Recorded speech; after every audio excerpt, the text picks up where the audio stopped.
The Battle of Kochi, sometimes referred as the Second Siege of Kochi, was a series of confrontations between March and July 1504, fought on land and sea, principally between the Portuguese garrison at Kochi, allied to the Trimumpara Raja, and the armies of the Zamorin of Calicut and vassal Malabari states. The celebrated heroics of the tiny Portuguese garrison, led by Duarte Pacheco Pereira, fended off an invading army several hundred times bigger. It proved a humiliating defeat for the Zamorin of Calicut. He not only failed to conquer Kochi, but his inability to crush the tiny opposition undermined the faith of his vassals and allies. The Zamorin lost much of his traditional authority over the Malabar states of India in the aftermath.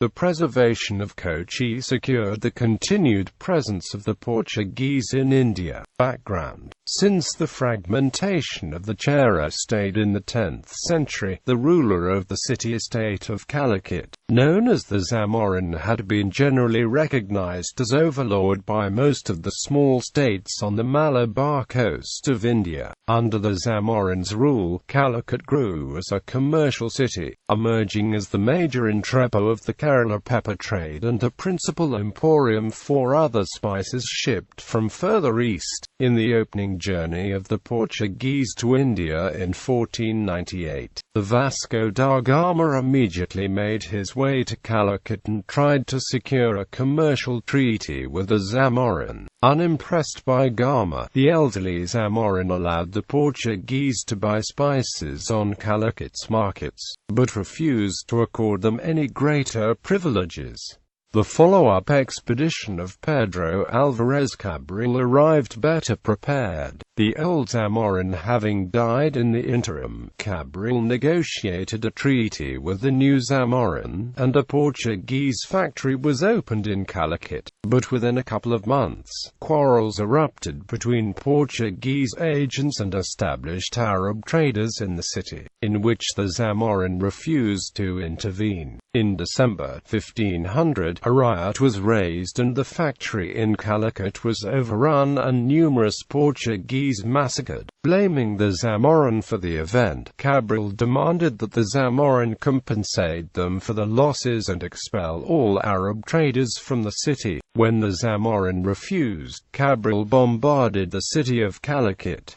Thus began the war between Portugal and Calicut. The Portuguese quickly found local allies among some of the city-states on the Malabar coast which had long grated under Calicut's dominance. Kochi, Cananor and Quilon opened the ports and invited the Portuguese. The succeeding Portuguese armadas to India took to routinely bombarding Calicut, preying on her ships, and driving commercial traffic away from the city. The Zamorin quickly learned that there was little point challenging the Portuguese fleets at sea. The technological gap in ships and cannon was just too great, but on land the difference was not nearly as lopsided. The Portuguese presence in India consisted only of a handful of commercial agents. After all, the Portuguese had come for spices. The Zamorin calculated that if he could exert his traditional authority over the Malabar states and close off access to spices, the Portuguese would either leave or be forced to negotiate terms and make a sensible peace. That meant trying to force his enemy kingdoms of Kochi, Cananor and Quilon into shutting the markets to the Portuguese. In principle, the Zamorin's plan was sound.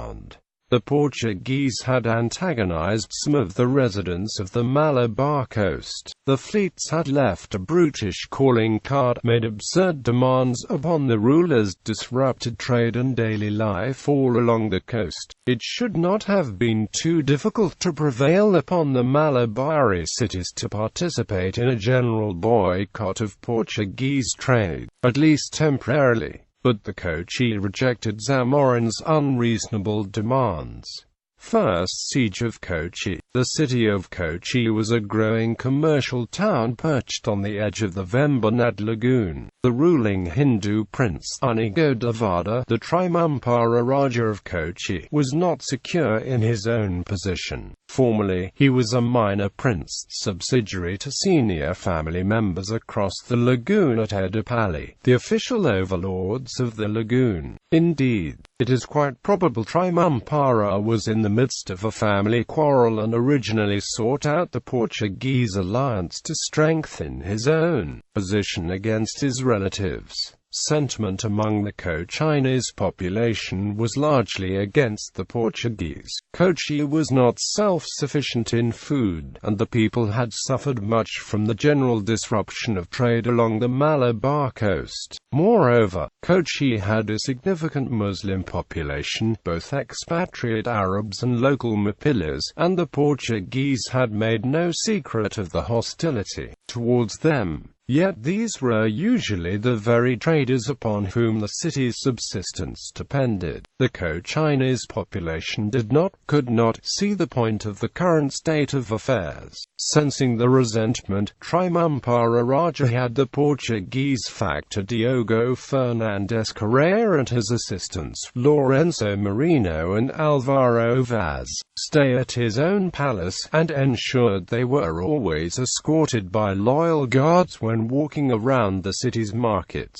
But the Zamorins' influence over the Kerala hinterlands had dried up much of Cochin's pepper supply. The Portuguese factors were disappointed at the spare findings on Cochin's spice markets, and the Trimumpara Raja was painfully aware of their increasing interest in other more promising cities, notably Quilin. If the Portuguese abandoned Kochi, the Trimumpara would have nothing to show for his pains. The Trimumpara's advisers argued against the Portuguese alliance, and urged him to pursue a reconciliation with the Zamorin. They warned him that the continued loyalty of the Co-Chinese heirs could not be taken for granted in the event of a war. Nonetheless, the Trimumpara Raja refused to abandon the Portuguese. In March 1503, as soon as the Portuguese fleet had set sail back to Lisbon, the Zamorin decided to intimidate his enemy into compliance. The Portuguese had left a small coastal patrol behind to help defend Kochi, but the patrol's commander, Vicente Sodré, dismissed the rumors of the Zamorins' military preparations and decided to take his patrol to cross the mouth of the Red Sea. They did not return until the end of the summer.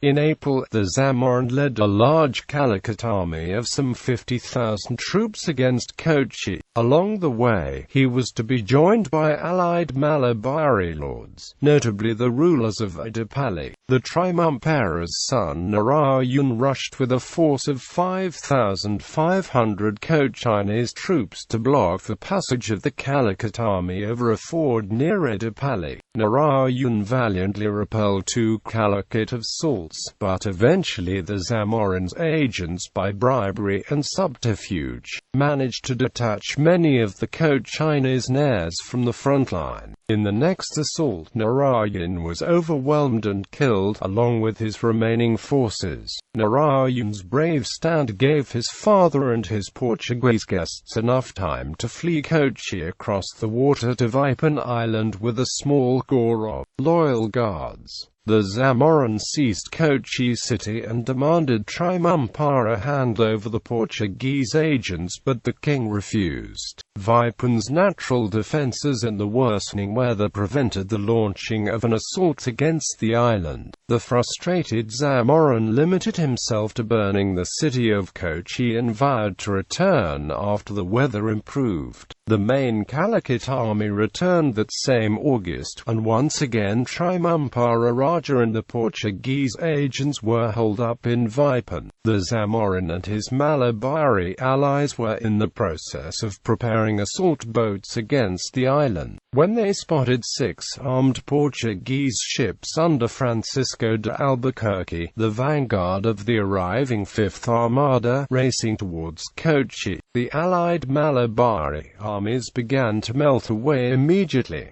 The Zamorin reluctantly dismantled the siege and returned to Calicut. Preparations Kochi had been saved in the nick of time, but the Zamorin's armies were sure to return next spring, as soon as the 5th Armada left. so the Portuguese immediately set about making preparations for Cochin's defense in the fleet's absence.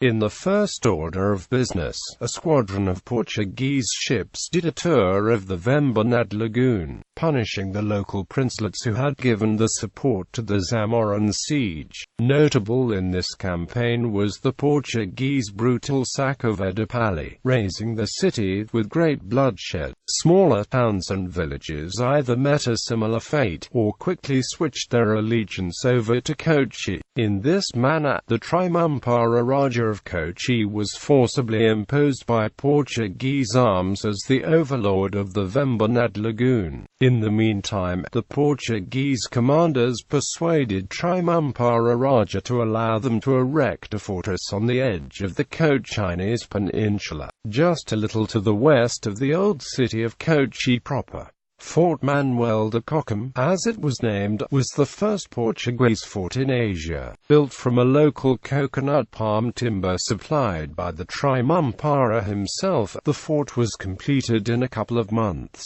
As soon as it was finished, the Portuguese fleet commander Afonso de Albuquerque, against all odds, suddenly agreed to a peace treaty with the Zamorin of Calicut. It was probably a cynical move on both sides. No one really expected the peace to hold, but it bought them a little time. For a few weeks, the Portuguese could finish the defenses, the Zamorin could prepare his forces without being molested by the other. But the peace was soon broken again in a skirmish over the delivery of a spice shipment in Cranganore. In late January 1504, Albuquerque's Fifth Armada finally departed Kochi. They left behind a small garrison of around 150 armed Portuguese troops in Fort Manuel of Kochi, under the command of the knight Duarte Pacheco Pereira. Pacheco was also given 3 ships, 1 carrack and 2 caravels. Intelligence networks in South India were such that both the Zamorin and the Trimumpara knew each other's every movement, and, sure enough, news soon arrived of the assembly of a large invasion army in Calicut. Unlike the previous one, this army was better equipped. The Zamorin had received a large contingent of firearms from the Turks, 2 Venetian agents that had secretly come to India with the Fourth Armada had been busy helping Calicut forge better artillery. At least 5 European large cannons were ready, as well as a couple hundred smaller boat guns. Notices had been sent to the Zamorin's allies, the lords of Edipali, Cranganore, Kottakkal, Kingdom of Tanya, Bipur, Charlayam, Pariapuram etc., to prepare their auxiliary forces. News of the size and arms of the Zamorins alerted Kochi. Kochi had lost a battle during the previous year's siege. Although in his new position as Lord of the Vembanad backwaters, the Trimumpara Raja could, notionally, call on 30,000 troops from around the lagoon. At most 8,000 might respond to his call, the remainder being actively or passively hostile. Rumors soon spread through Kochi that the Portuguese garrison had no intention to stay, that ships were being prepared to evacuate the Portuguese to Cannon or Aquilon the moment the Zamorin's army arrived, and leave the Cochinese to bear the brunt of the assault. The population of Kochi began to evacuate the city. Trimumpara Raja himself began to waver, his advisers urging him to seek out a reconciliation with the Zamorin before it was too late. Duarte Pacheco's first order of business was to stiffen Trimumpara Raja's resolve, persuading him that the Portuguese were there to stay. Remembering how the Portuguese coastal patrol of Vicente Sodré had abandoned them during last year's siege, the Trimumpara had ample reason to doubt Pacheco's word. but he also knew his fate was fatally tied to the Portuguese. Shaking off his misgivings, he placed the defense of the city in the hands. Trimumpara issued edicts forbidding anybody to leave Kochi on the penalty of death, and ordering his own officials and soldiers to treat an order from Duarte Pacheco as if it were his own. Of particular concern was the Muslim merchant community in Kochi. The Portuguese had made no secret of the hostility and regarded them suspiciously as a fifth column for the Zamorin. But Kochi was dependent upon the trade for the food supply, and should the siege be prolonged, the fate of the city would be in the hands. Duarte Pacheco went out of his way to secure the cooperation. He addressed an assembly the leading Muslim merchants of Kochi, promising that no harm would come to them. He co-opted a few of the leaders, and, just in case, held some leading Muslim families hostage, shipping them over the outlet under guard to Vipan Island for the duration of the hostilities. Large stores of foodstuffs were also stockpiled in Vipan in case the Zamorin's agents set fire to the city or it had to be evacuated. In prelude, Duarte Pacheco launched a few minor raids on some small settlements around Edipali, which sided with the Zamorin. The strategic value was minor. It was more a show of force and bravado, to inculcate confidence in the Kochi population that the Portuguese were itching for a fight.